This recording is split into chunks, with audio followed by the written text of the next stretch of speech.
Good morning. Welcome to Cedar Lane Unitarian Universalist Church Online. I'm Abhi Janamanchi, one of the ministers serving this religious community, and I use the pronouns he, him. We gathered this morning at Cedar Lane Unitarian Universalist Church on the traditional land of the Piscataway, Nacotchtank, Anacostia people, past and present. We bow in reverence to the land itself and honor the people who have protected it through the generations. Whether you're joining us today for the first time or you've been with us for a lifetime, you are welcome here. Whoever you are, whomever you love, wherever you are, whatever your beliefs, your gender identity or expression, your life circumstance or immigration status, we welcome you. Thank you for taking a chance and taking the time to join us this morning. Your life circumstance or immigration status, we welcome you. If you're new, thank you for taking or feel new this morning, to join us this morning. Please know that you're entering into a space of connection, community, and spirit.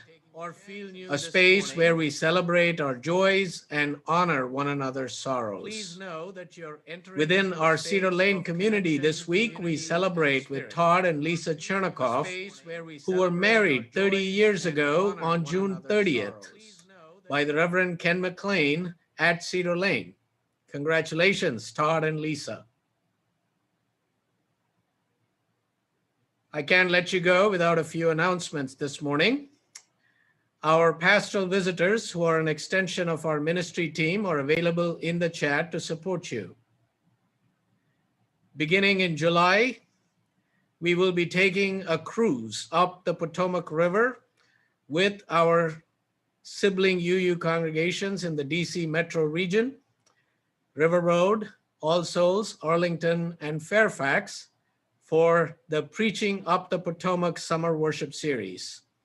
And we begin our journey next Sunday, July 4th, by traveling to All Souls to join them for their worship, led by their interim senior minister, the Reverend Kathleen Rollens. The service will be at 10:30, so please note the time change and can be accessed through their website, allsouls.org. Also, as your staff work over the summer to prepare our campus and our programmatic year so that we can reopen in person on Ingathering Sunday, September 12th, the Reopening Task Force is seeking your input about your hopes, dreams, and aspirations for next year. We hope that you will take the congregational survey that was sent out this weekend by July 10th to guide our efforts as we move forward together. A link to the survey has been posted in the chat and is also available on our website. I'm delighted that we already have 100 people who have responded to the survey since yesterday. Go Cedar Lane, and we hope to get many more. And last but not least, this is General Assembly weekend, which is the national gathering of Unitarian Universalists across the United States and the world who are coming together again online this year. This year's Sunday worship service features the ministry team from First Universalist Church of Minneapolis, whose model of shared leadership has helped them to bring spiritual care and witness to their city in the wake of George Floyd's murder by police and the uprisings for justice that followed. It feels particularly meaningful to be gathering to worship with them this morning in the wake of Derek Chauvin's sentencing on Friday. And as we gather, we hold the family of George Floyd's and his loved ones in care and in love. And we will continue to speak his name in remembrance and remember the countless Black people who have been harassed, assaulted, or killed by the police. In this spirit, we gather. In this spirit, we begin. Let us now greet and welcome each other in the chat.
Welcome everyone to the Sunday morning worship service at the 2021 General Assembly.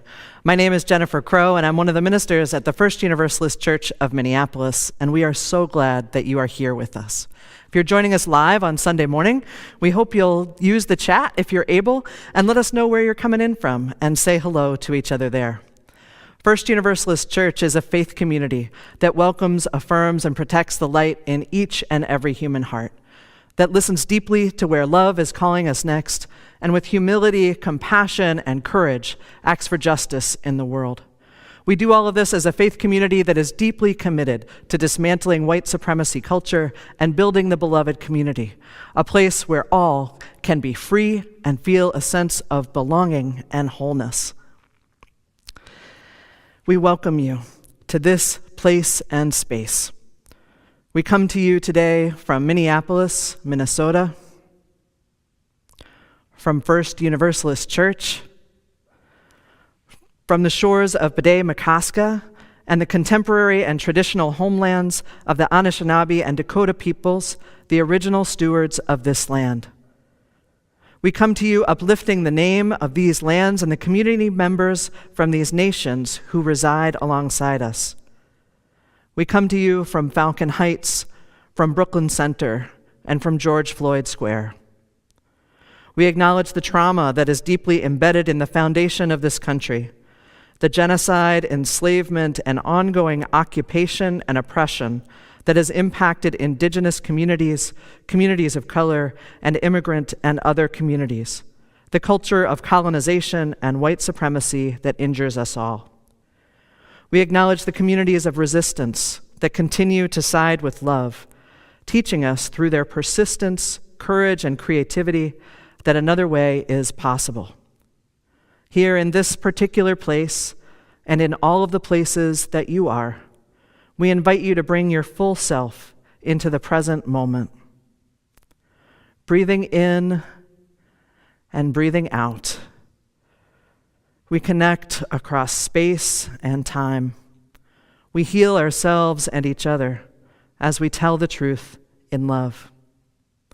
Welcome once again to this shared experience of hope and healing.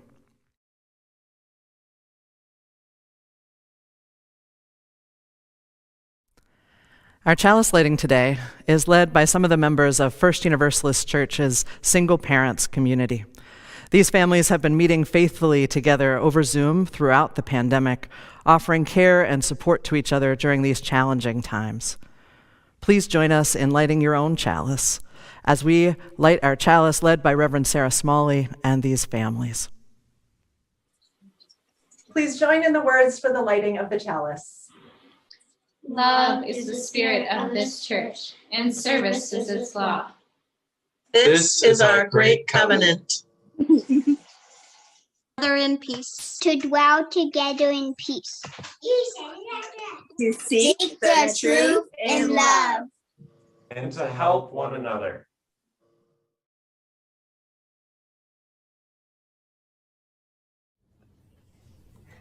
Love, love, love. All we need is love, love, love. All we need is love, love, love. All we need is love, love, love.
Hi, I'm Lauren Wyeth, and I'm here to tell a story.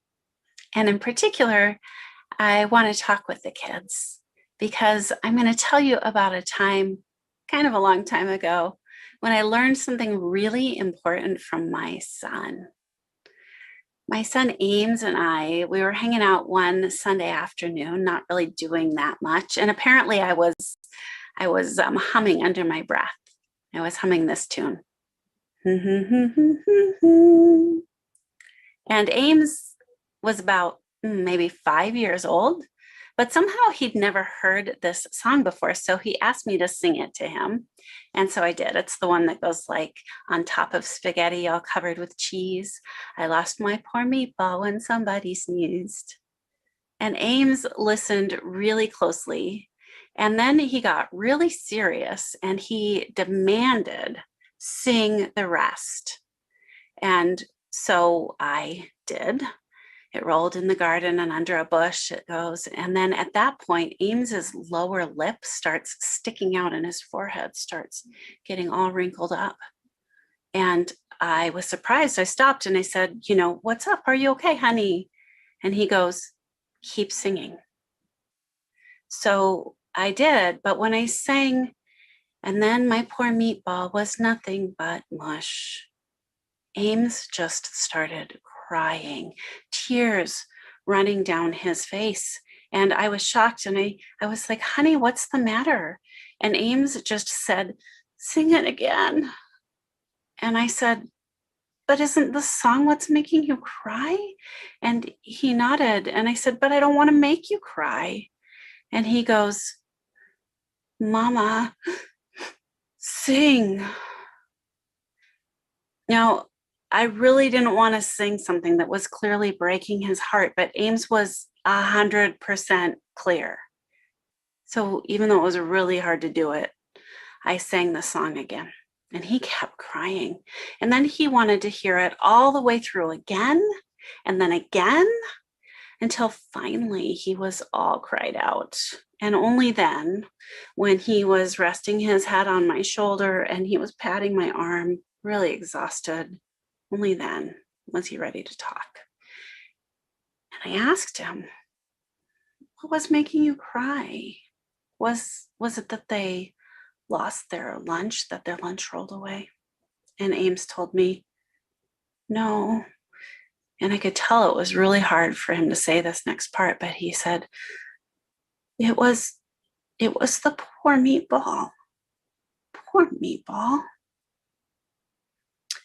Well, ever since that day, Ames and a lot of other kids too, many of them at my church, they've been teaching me something really important. They've been teaching me that when we feel compassion, when that wells up in us, it's natural and it's good to move in closer, even if it hurts. So we can use our hearts and our minds and our bodies to understand what's happening. And when we grown-ups, when we try to distract kids from what's painful or broken that they notice in the world, we're not actually helping you. I didn't know it back then, but Ames really needed me to sing so that he could better understand the meatball. Now, sometimes we adults might feel unsure about whether you're ready for certain conversations because sometimes really young people ask really hard questions like, why doesn't that person have a place to live? Or why are the police hurting people instead of protecting them? Or what if my pronouns that people are using don't fit? What then? But if you're asking, you're ready. You're ready for the conversation. You want to understand, right? And it's our job. It's our job as your grown-ups to be ready when you are and to go there with you. Now, several years after Ames insisted I sing about the meatball, he and his brother discovered this series of books called The Hunger Games. And those books have so many sad parts. In fact, they have some really, really upsetting parts. And some of the grown-ups that I know told me they didn't think my kids should even be allowed to read those books. But I didn't believe that because of this lesson kids had already taught me. I figured out that I think the Hunger Games books and movies were really popular for a good reason. And I think it's because they are about make-believe kids in a make-believe world where terrible and dangerous problems are right in front of them. And where many of the make-believe grown-ups don't really seem to understand how scary and wrong things have become. And the truth is, there are some big, serious problems in the real world, evil things that happen. And kids are right to look for stories that help them think about why that is and what we might be able to do about it. Kids have taught me that it's important to understand the poor meatball gone to mush. It's not too much if we do it together. And there's a magic that happens. There's a magic that happens when we do it together. There's a tenderness, there's a sweetness that happens in our togetherness. There's freedom, and there's a healthy kind of power in our togetherness. Thanks for revealing that to me. Imagine the world of love and liberation we could build with that power together.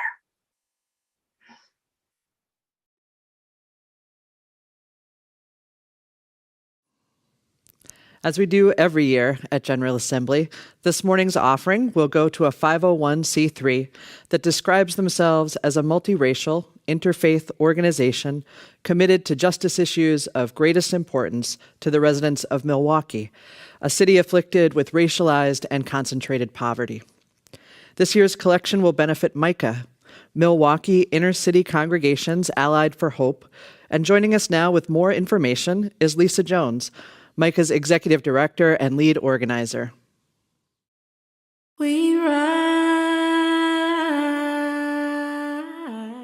Hello, Universalists and Unitarian siblings. My name is Lisa Jones, executive director and lead organizer at MICAH, Milwaukee Inner City Congregations Allied for Hope. MICAH thanks Unitarian Universalist Assembly and our local UU congregation for choosing us to be your special plate collection for your General Assembly. MICAH since 1988 has been on the ground and in the fight for permanent beloved community that Dr. King spoke about.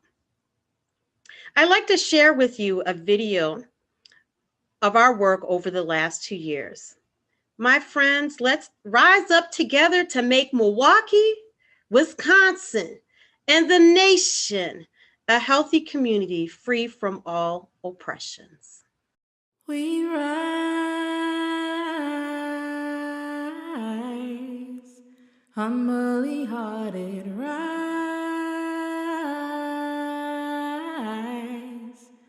won't be divided, rise, with spirit to guide us, rise,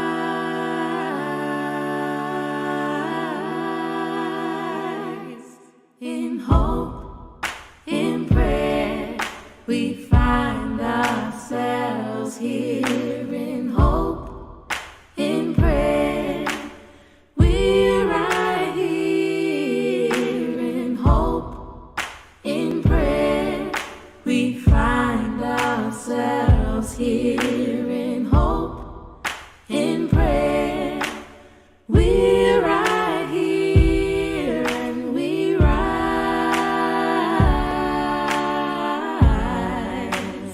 all of the children rise,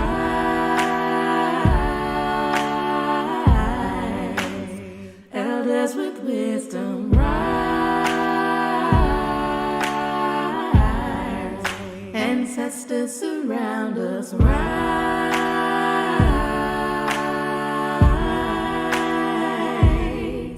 in hope, in prayer, we find ourselves here in hope, in prayer, we're right here in hope, in prayer, we find ourselves here in hope, in prayer.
tonight with a greater readiness.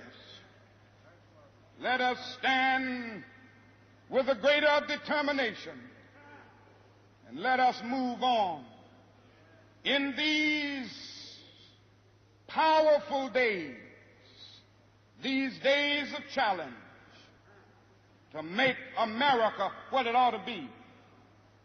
We have an opportunity to make America a better nation.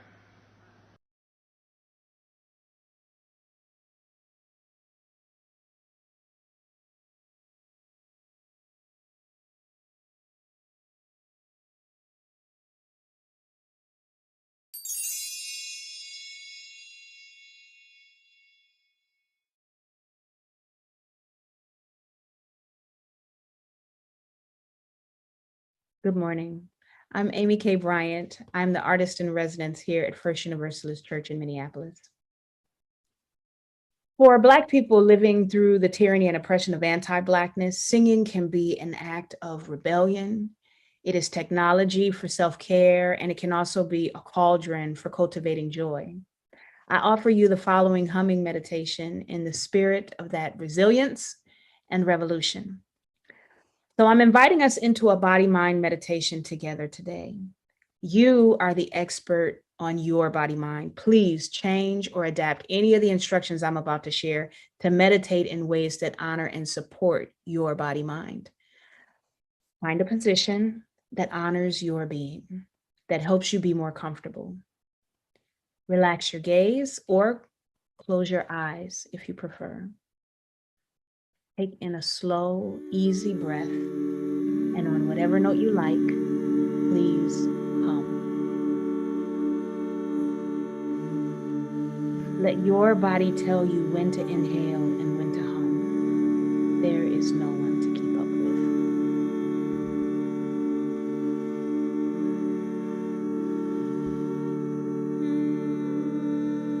with. If you leave a little space between your top and bottom teeth, you may feel the vibration of your voice on your closed lips. As you hum, give all of your attention to the feeling of the hum in your body.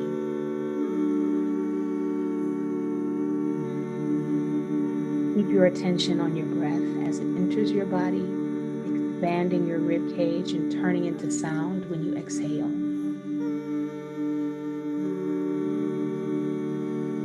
Feel free to change notes as often as you like, and as you raise and lower the notes, notice how the location of the vibration changes.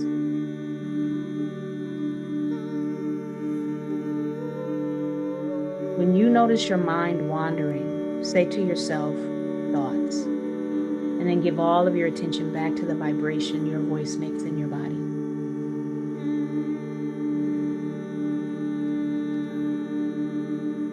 When you need to rest your mind, you can take a little refuge in the feeling of your own voice.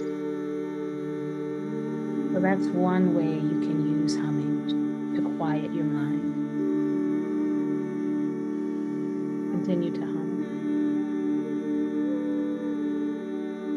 Another way is to focus the healing energy of the hum directly onto your emotions. As you continue to focus on your breath and vibration, take a moment to identify where whatever emotion you're feeling is living in your body. Let go of the story, the why of it, and just observe the emotion in your body.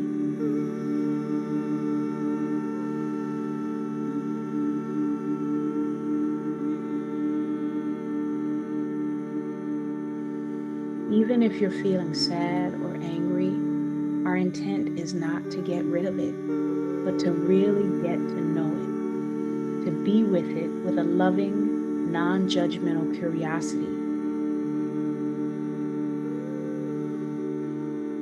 If you are happy and hopeful, really pay attention to that too. What is the sensation of the emotion in your body? Is it hollow? Is it hot? Is it does it live in your body? Is it in your forehead, in your throat, maybe in your chest or your abdomen, maybe in your pelvis? Place your hand on the spot where you feel the emotion in your body. Continue to be with the emotion with a loving curiosity, and on your next exhale, send your hum to that spot. Really bathe that emotion and that part of your body in the healing sound and vibration of your voice. Give it a vibrational massage. You can sing to your sadness and your anger. You can acknowledge when you're having a hard time and still love yourself through it, even the hurting part of yourself. And you can amplify your joy. I'll stop talking. You keep humming.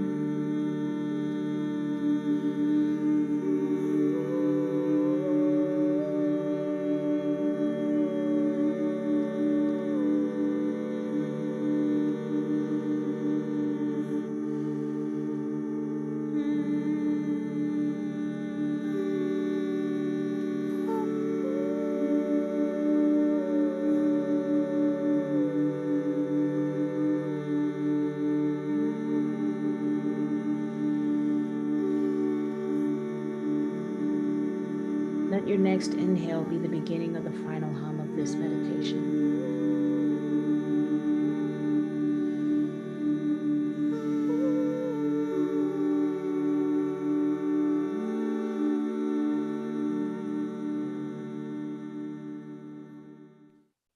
Now that you've stopped singing, notice how your body feels now. If your eyes have been closed, open them when you're ready.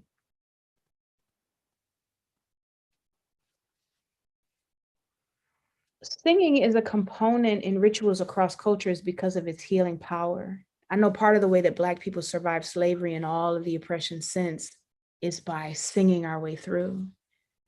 And you can sing your way through too.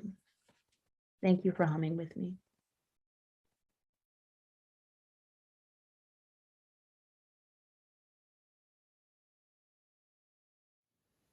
My name is Arif. Welcome to a time of prayer. I invite you to put down what you're holding.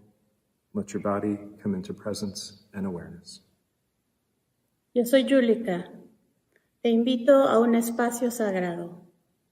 Te invito a rezar conmigo. Join us in prayer. Join us in prayer. Holy One, one whom my ancestors knew and prayed to. Dios de mis antepasados. God we know by many names, and God we know beyond all naming. En el nombre de lo que amamos y lo que cuidamos y lo que buscamos. How can love win, beloved? How? Everywhere we look, there is violence and destruction. The land is burned and burning. The seas are boiling and rising. Countless beings lose life every single day. Where is love winning? No te encuentro, diosa de mi vida. No veo la salida a todos nuestros problemas. My heart breaks every time I open to what's going on around me. I can't change all of this. Es demasiado. It is too big. It is too much. I am too small. I am too alone. Hear my prayer of lament. Acompáñanos, Dios de la justicia. Ven a nosotros. Hear my prayer of hopelessness. My heart is broken. May I rest, may we rest in broken-hearted silence.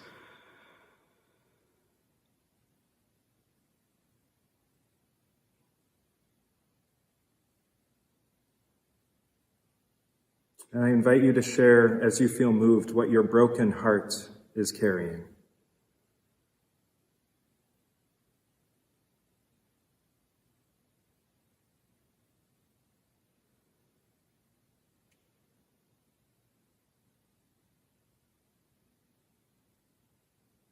Out of this silence, I hear the voices of my ancestors. I hear the call of the future. My great-great-grandchildren call to me. The world is too big when I make it too big.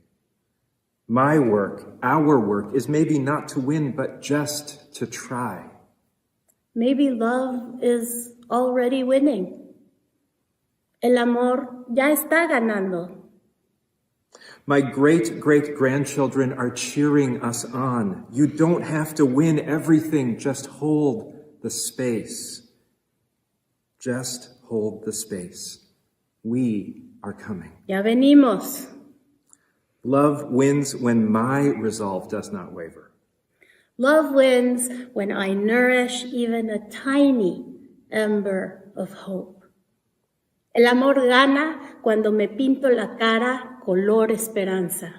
Love wins every time one of us takes one small action in the service of a wider and bigger love, a bigger we. Then hear our prayer of hope. Hear our prayer of possibility.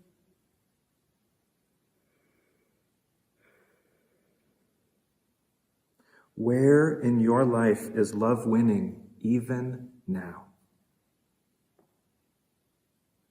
Speak it in your living room, in your bedroom, wherever you are joining us in prayer. Speak it out loud. Speak your hope.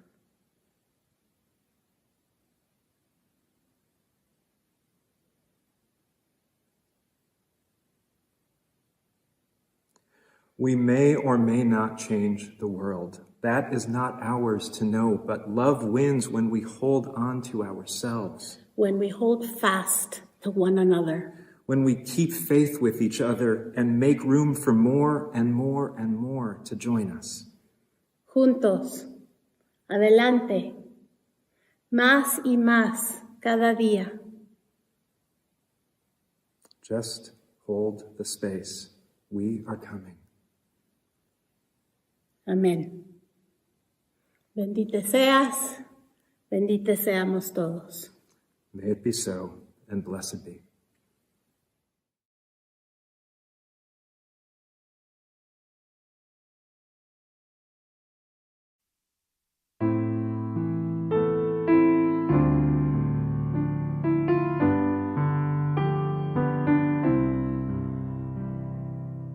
Spirit of life, come unto me.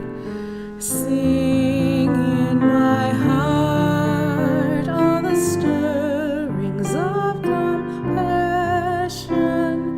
Blow in the wind, rise in the sea.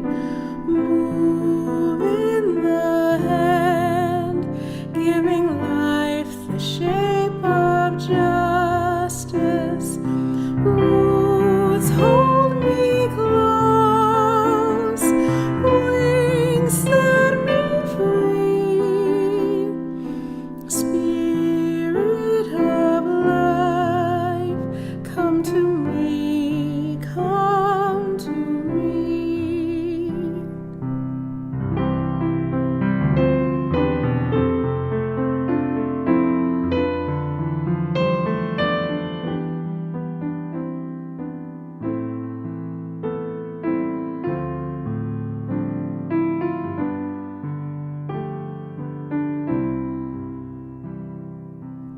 Fuente d'amor, ven hacia mí, y al corazón cántale tu compasión.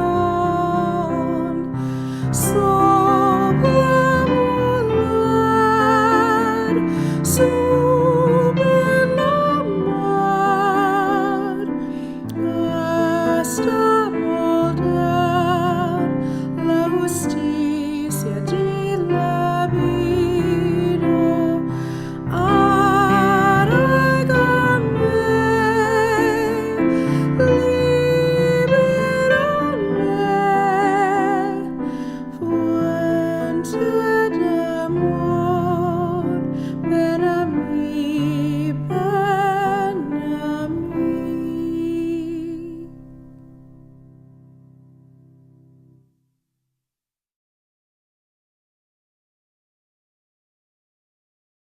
Hi, my name is Johanna Abbie.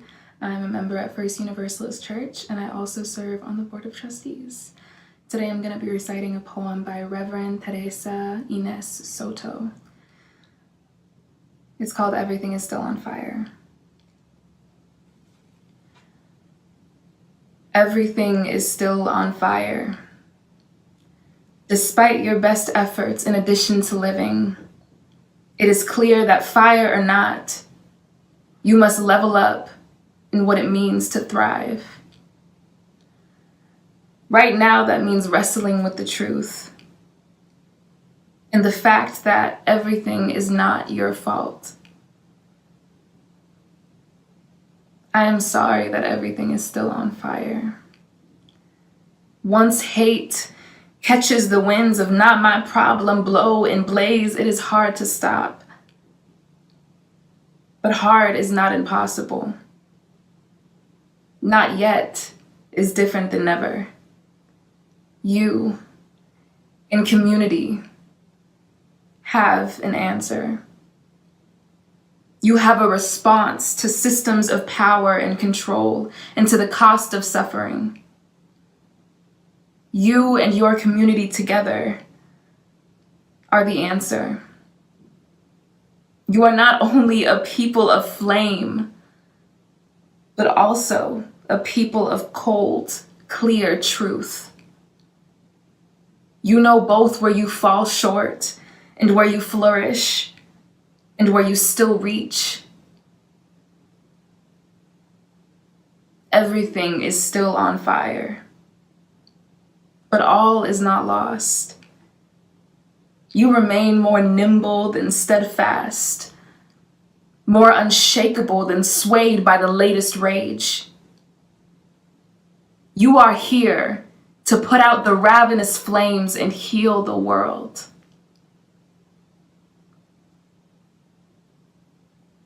Enough is enough. Everything is still on fire.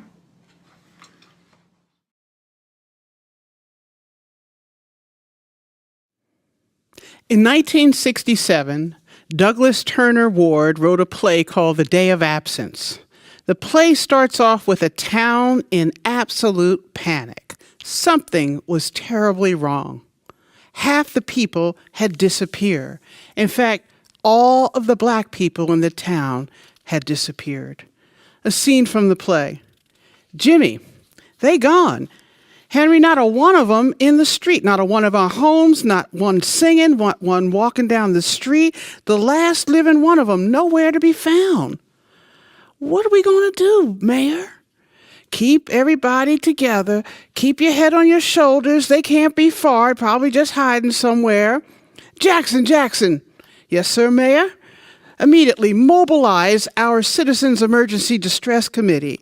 Order a fleet of sound trucks to patrol the streets in the Negro alleys. They can't remain hidden for too long. Tell everybody just to calm down. Everything's going to be under control.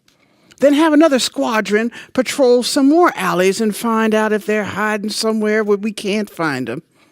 Ordering them out one by one. Wherever they are, by God, we will find them. If we have to dig them up from the ground ourselves, we're going to find them niggers. Now, the play is performed in whiteface with black actors. And it goes on to depict the chaos that occurs in this small town without black people. But where do they all go? Why did they all leave? Will they ever come back? What prompted them to leave in the first place? In many ways, the disappearance of black people from this town disempowers white supremacy. Without black bodies, white supremacy becomes non-functional and inert.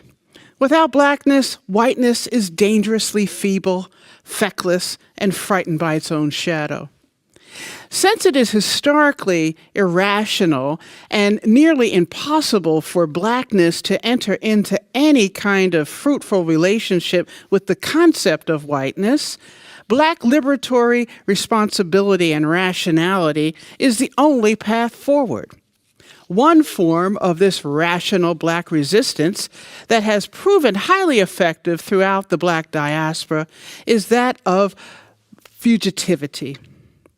The philosopher in the discourse of Professor Fred Moten defines Black fugitivity as a disavowal of and disengagement from state-governed prospects that attempt to adjudicate normative constructions of difference through liberal tropes of freedom and democratic belonging. Black fugitivity is a desire for and a spirit of escaping and transgressing the proper and proposed. Friends, fugitivity means always running away from.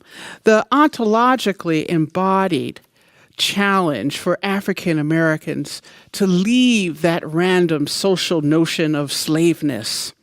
Because of this inheritance that we have incurred, it is deep within my Black DNA to escape. Years ago, I was on a tour of a plantation with a Native American friend of mine. And while the tour guide was giving some very vague descriptions describing the antics of this plantation, I decided that I was going to make history come alive with my friend.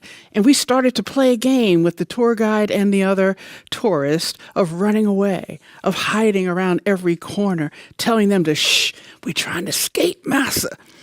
We attempted to do this throughout the tour, and while our reenactment caused great consternation for our guide and the other tourists, it was the only response we could have had, freeing ourselves from the proper and proposed government-sanctioned limitations placed on us by this historic plantation.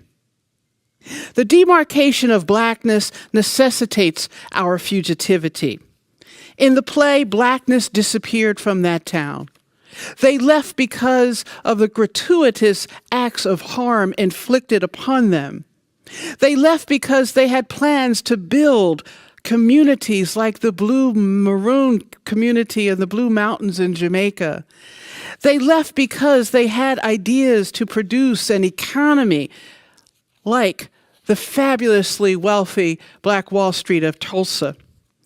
They left because they had dreams for their children in the swamp schools on stilts off the eastern shores of the Carolinas. They had visualizations of independence, of self-reliance, and of joyous segregation. I came to Unitarian Universalism with a free-thinking, unapologetically human-centered belief that was unshackled by any kind of proper and proposed notion of religiosity, superstition, and trickery. Black fugitivity is supported by our first principle because fugitivity supports the act of self-directed inherent worth and dignity. Not the worth and dignity ascribed by others who simply want to see my Black body next to them in a pew to smile at me on Sunday. No. A worth and dignity that is ascribed by us for us, because we want to love ourselves and we want love to win first. Not a love of self that has a bargaining chip or some kind of negotiables, but a love of self that is firm, rooted, solid, unwavering, and fierce. The worth and dignity of Blackness must imagine eradicating the afterlife of slavery, which, like all afterlives from nuclear waste on, has lethal capabilities that still live on in the half-lives of our behavior that pervert our moral and theological imaginations. We also cannot simply say we believe in hope for systemic reform, prayers for a better day, and conditional mutuality. These acts will not help love win because conditional hope and prayers by themselves never liberated anyone. Fugitivity is not unknown to Unitarian Universalists.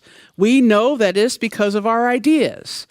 Michael Servetus, because of his rejection of the Trinity and eventual execution by burning for heresy, knew what fugitivity was. He survived running from town to town and place to place, writing and publishing his radical thoughts while resisting the prescribed and proper Trinitarianism of Calvin. Ethelred Brown in Jamaica had found his way to the Unitarian Universalism by rejecting the Trinity. And as a Unitarian Universalist minister, he received nominal and limited support. And it was all conditional from the Unitarians. But he started a successful black church in Harlem 100 years ago.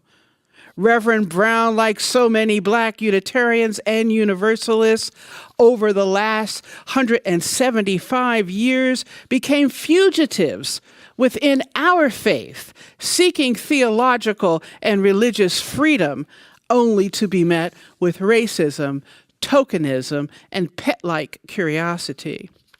Remember, the Unitarian Universalist Black Fugitivity Walkout in 1967?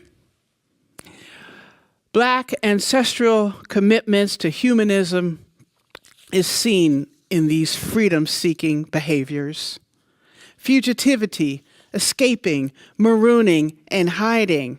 These techniques have been the avenues to realize our humanity as we resist the anti-humanism of whiteness. Along with our indigenous siblings, our commitment to our inherent worth and dignity makes us the first humanist in North America. Think about it. So think about it, friends. Think about it. Will the black people ever come back to that town? What happens when we focus on the fugitive instead of the emancipated? What might we learn about justice from the runaway slave, the outlaw, the maroon? Is justice something that is state-sponsored and can be bestowed, or must it be fashioned from the broken shards and bits and pieces of life in the swamps and the hills seeking freedom? Can the memories, experiences, and unreconciled grievances of fugitivity expand our vision of the future in America? Now, at the end of the play, the town is in absolute disarray. In fact, they're thinking of calling in the National Guard to do laundry and cook for them. They just don't know what to do without blackness. The mayor pleads on a loudspeaker, "Please come back, y'all. For my sake, please, all of you, even you questionable ones, I want you to come back. I promise no harm will be done to you. There will be no revenge disallowed to you. We'll forgive everything. I'll kiss even the feet of those shoes of the first one that walks up and returns to show up. Just come back, please." In the next scene, the play ends as it starts, with Clem and Luke sitting side by side talking, when one of them noticed Rastus coming down the street. "Is that a Negro? I see. Sure does look like one to me." With their backs, single file, held high and straight, looking forward, they returned to the town without a word. They acted as if nothing has happened when asked where they were. You see, the fear of fugitivity changes things. I would like to believe that they came back because the town had developed a powerful new vaccine or an antidote to white supremacy culture. Is that possible? Friends, create a container with your arms and open up your own moral imagination. Visualize the words, behaviors, gestures, and impulses that bring forth a new world that blackness can return safely to. Let us create a vaccine for the contagion of white supremacy. Let's replace the symptoms of perfections with the cure of appreciation. Can you see that? Let us replace the urgency of white supremacy culture with measured discernment. Let us acknowledge our fear and relinquish defensiveness. Let us replace the characteristic of objectivity with particularity. Let us replace the characteristic of power hoarding with sharing and listening. Let us replace the characteristic of fear and open conflict with honesty and authenticity. Let us replace the characteristic of paternalism with real mutual regard. Let us stop thinking there's only one right way and cultivate cultural humility. If we do this, we will replace some of our individualism with communion. Now that we are filled up with an aspiration to imagine a new culture, ask yourself, friends, this question. Is this country, is our faith, is America ready for the fugitive to really return? Is this country redeemable? What will you do to help us figure it out? Blessed be and amen.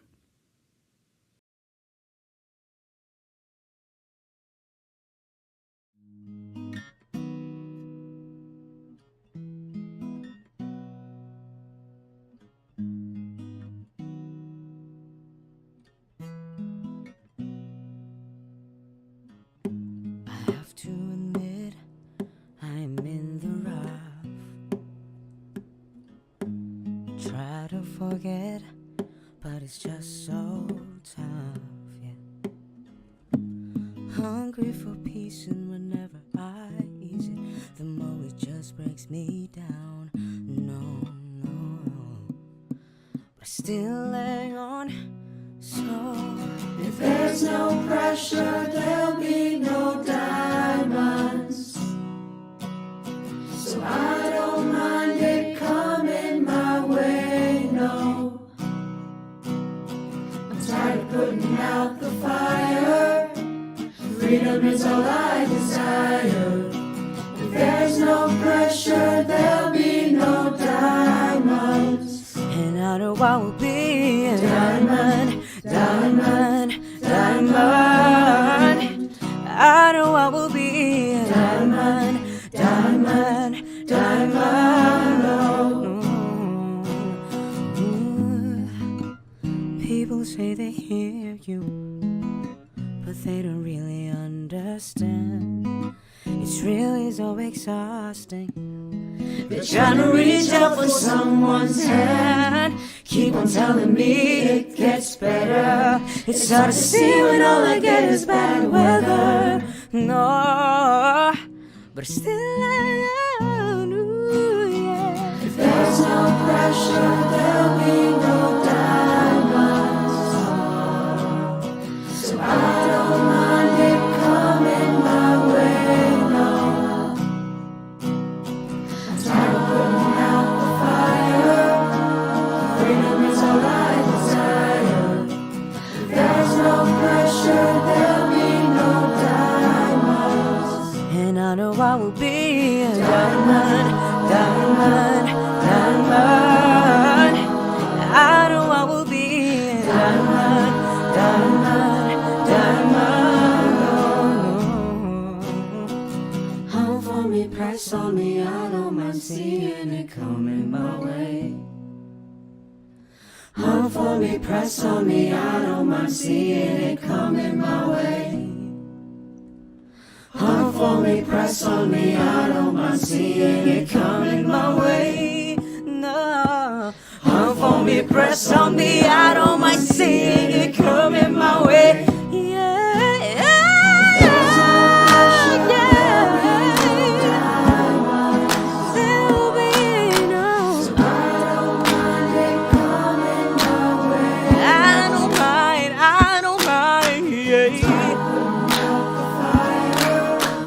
Freedom is alive.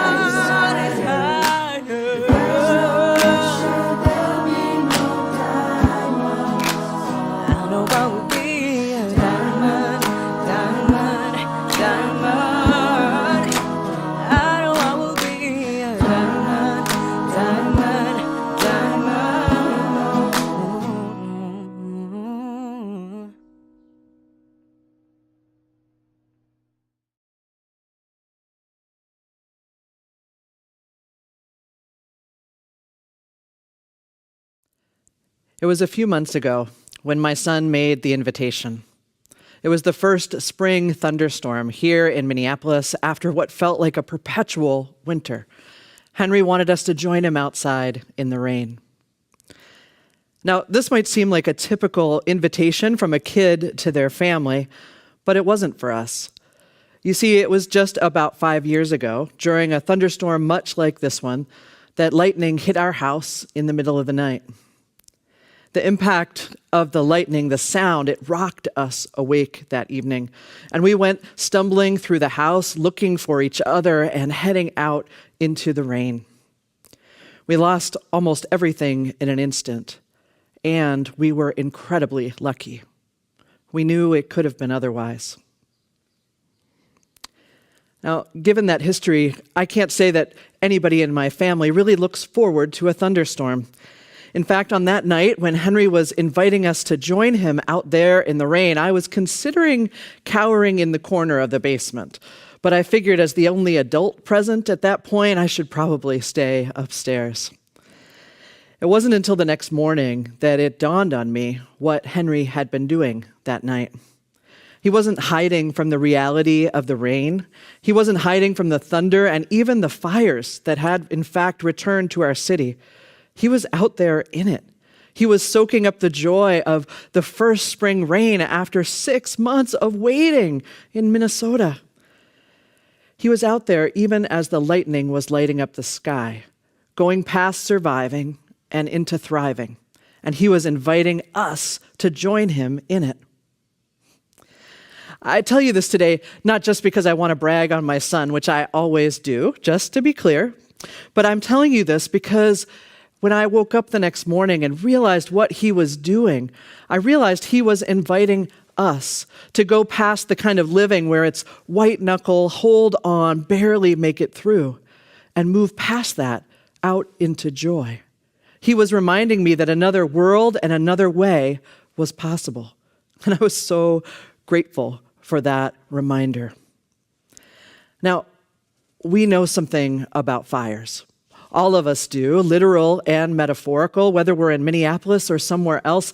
Fires happen in all kinds of ways in all of our lives. When one moment things are one way and the next they are another. This past spring, we were reeling here in Minneapolis, reeling from the trauma of the trial of Derek Chauvin, reeling from another police murder of a Black body of Dante Wright over in Brooklyn Heights. And as this was happening, there were particular words ringing in my heart and mind. They were Reverend Soto's words.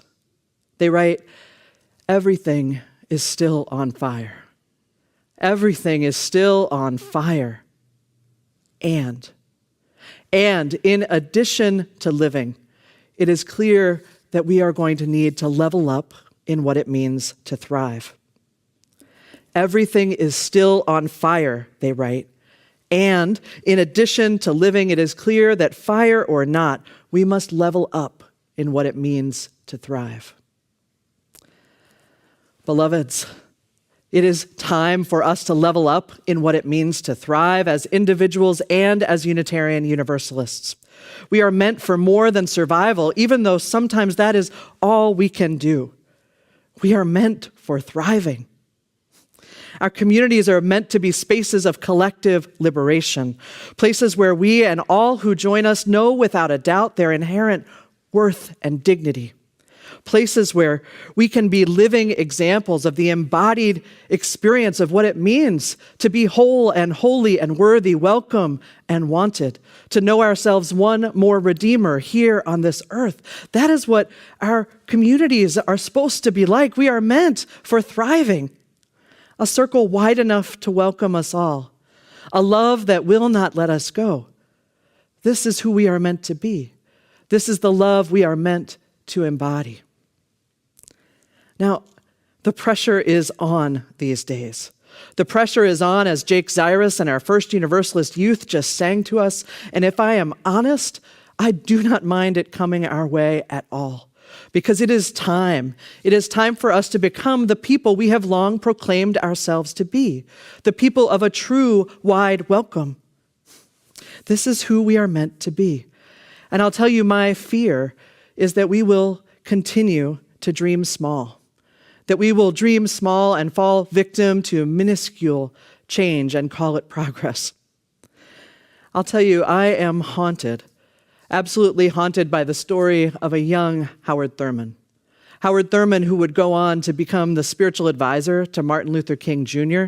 Howard Thurman, who would go on to write words that continue to serve all those who are living with their back against the wall.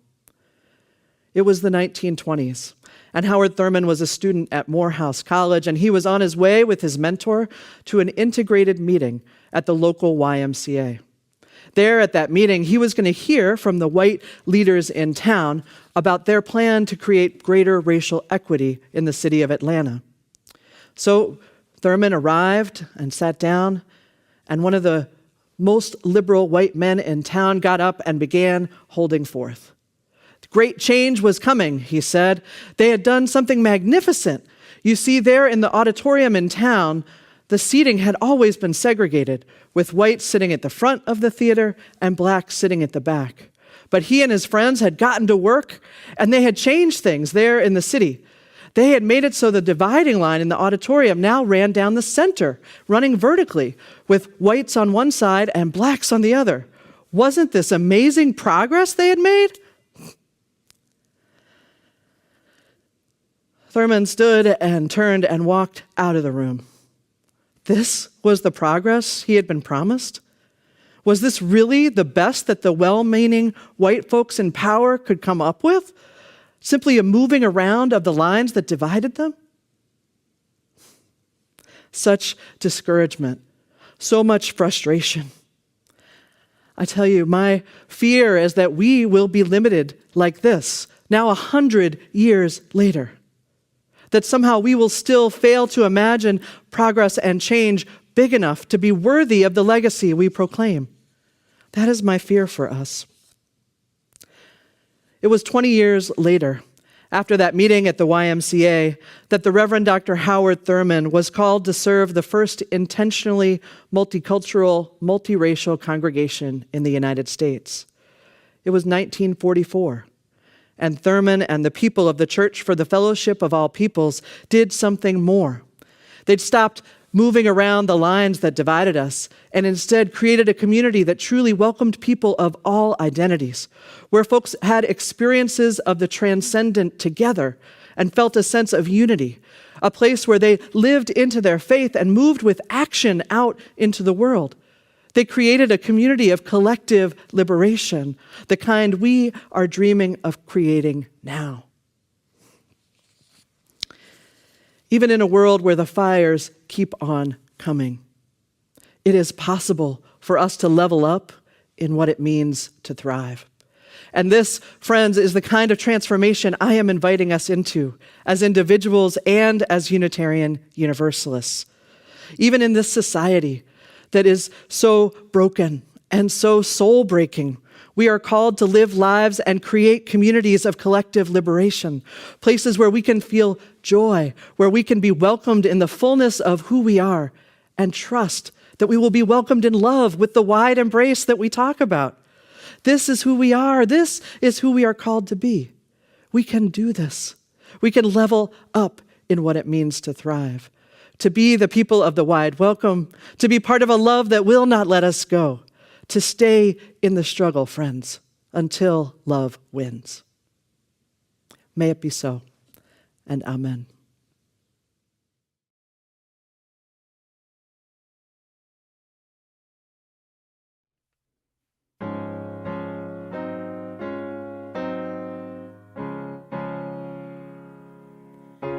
Joyful, joyful love, we adore thee. God of glory, word of love. Hearts unfold like flowers before thee. Hail thee as the sun above. Melt the clouds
adore thee, and in my life I put none before thee. Cause since I was a youngster, I came to know that love is the only way to go. So I had to grow up and come to and understand it, that I'm down with this thing. So now I'm demanding that you tell me who you're down with, G. Cause all I know is that I'm down with love. You see, you're down with L-O-V-E. Yeah, that's me. You're down with L-O-V-E. Yeah, that's me. You're down with L-O-V-E. Yeah, that's me. Who's down with L-O-V-E? Everybody. Come and join the chorus, the mighty, mighty chorus, which the morning stars began.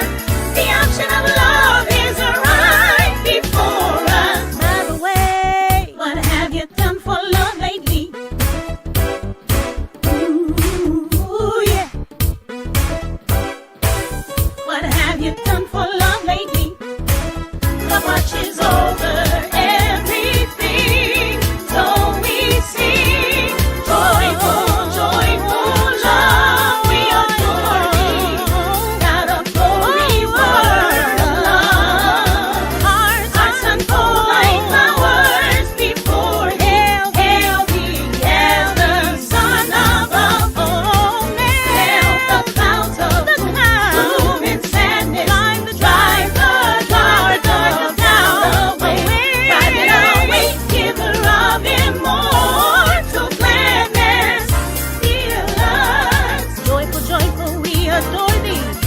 Heal us, God of glory, word of love. Heal us, hearts unfold like flowers before thee. Heal us, hailing to the Son of God. Heal us, melt the clouds of gloom and sadness. Heal us, drive the dark of doubt away. Heal us, giver of immortal gladness. Heal us, fill us with the light, fill us with the light, fill us with the light of day, light of day.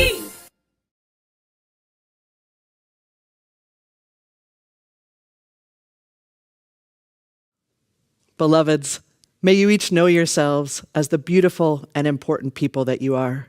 Each one of you born one more Redeemer in this world, whole and holy and worthy, welcome and wanted. And then, friends, may you go share this love with the world. May it be so. Amen. Joyful